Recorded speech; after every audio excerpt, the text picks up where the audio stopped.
1. septembris Grobiņu sākuma skolā un ģimnāzijā sākās ar lielām pārmaiņām, jo 28. augustā valsts prezidentam klātesot tika atklāts jaunais pārvads, kas savieno ģimnāziju un pamatskolu un turpmāk ļoti atvieglos abu izglītības iestāžu sadzīvi. Tāpat arī bibliotekā ir jaunas telpas un ir realizēti daudzi citi infrastruktūras uzlabošanas projekti. Pats galvenais, lai būtu tai nākotnē, lai būtu bērniem sakopti, lai viņi varētu mācīties, un kad pienāks tas laiks, kā mēs smejamies, ka varbūt jau pensijas nebūs un ka būs ar ragutiņām jāvelk uz mežu, lai viņi visu zinātu, kā jādara.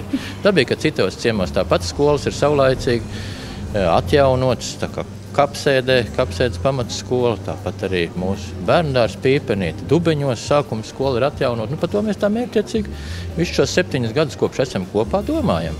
Ir uzlabotas ceļu, ūdens un siltumapgādes infrastruktūras.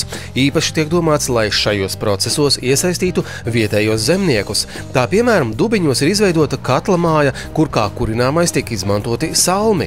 Savukārt, runājot par skolu, jāatzīmē, ka pateicoties bijušo audzēkņu, Dejus un Bumbuļa kunga atbalstam un ierosmei, skolai ir savs 3D printeris. Tāpat jauniešiem ir iespēja darboties robotikas pulciņā un aizraujošā veidā paralēli mācībām apgūt elektronikas un programmēšanas pamatus.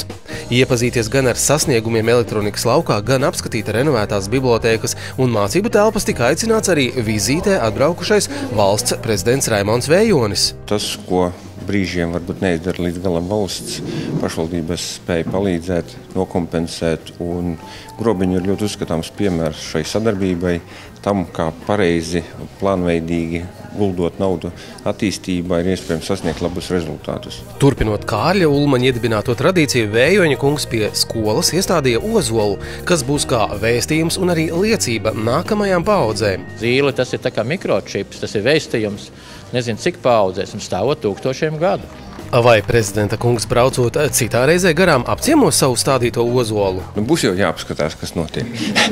un kas viņam līdzās būs par kokiem, ja? Vai tikai būs kļava, vai arī vēl kādi citi koki. Bet jebkurā gadījumā es domāju, ka koku stādīšana tas ir katram latvietim ļoti svarīga lieta. Tikpat svarīgi ir apzināties savu vēsturi, un grobiņieši var lepoties, ka Grobiņa ir senākā rakstos precīzi minētā apdzīvotā vieta Latvijas teritorijā. Kopjot tradīcijas tiek atbalstīti arī dažādi jauniešu projekti. Viens no tādiem ir Vikingu nometne, kas tapusi pateicoties Domes un Eiropas Savienības atbalstam, kā arī jauniešu iniciatīvai.